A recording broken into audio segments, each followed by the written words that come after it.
How does an irresponsible upline affects his network? Siguro personal opinion ko na lang. Ako nung nagsisimula ako sa pag-networking career ko, naubusan din ako ng pera, naubusan din ako ng term ng panggalaw, pero hindi man lang sumayad sa isip ko na yung PE ng downline ko gagalawin ko. Hindi ko man lang iisip sa posisyon ko na yung downline ko, hihiraman ko ng product at hindi ko ibabalik. Bakit? Guys, ito bibigyan ko ng pinaka-senaryo ng buhay ko.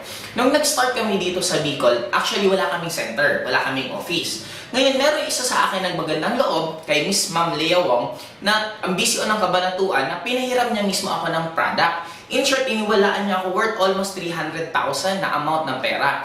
Dumadating sa point na nagdi-network ako, pero wala na akong pera, pero meron akong product na pinapaikot, may center akong hinahandle, pero minsan doon hindi ako kumuha man lang kahit piso, kahit 1,000, kahit hindi ako gumalaw. Bakit? Kasi para sa akin, hindi ko yung pera. Just like sana sa inyo, kung may hawak ang PE ng downline mo, hindi yan sa'yo. Hindi mo rin pwedeng i-justify na hawak mo yung pera, biglang nagkaroon ka ng family matters, may emergency sa bahay nyo, still hindi mo siya pera, wala kang karapatan dapat galawin yon.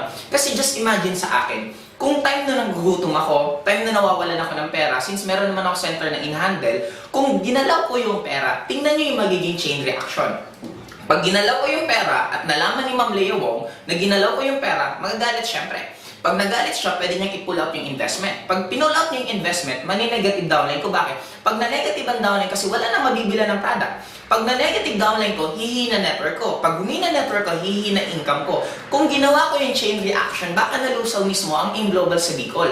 Just imagine guys, kung natukso ako sa maliit na lagang yun, kahit sabihin na natin, yung buong 300,000 kinuha ko, binulsa ko. Hindi na ako nagpakita kay Ma'am Lea Wong. Total, malayo naman siya. Hindi niya mapupuntahan dito sa Bicol.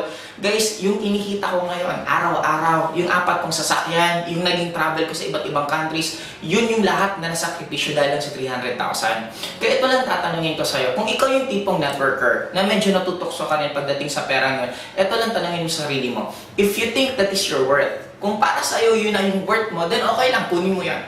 Pero pag para sa'yo hindi mo siya worth, then don't do it. Malay mo guys, ikaw ang isang nag-aantay na katulad ko na yung kikitain ko after ilang years, yung hindi palang kikitain mo tapos matutokso ka lang sa maikli or sa maliit na halaga.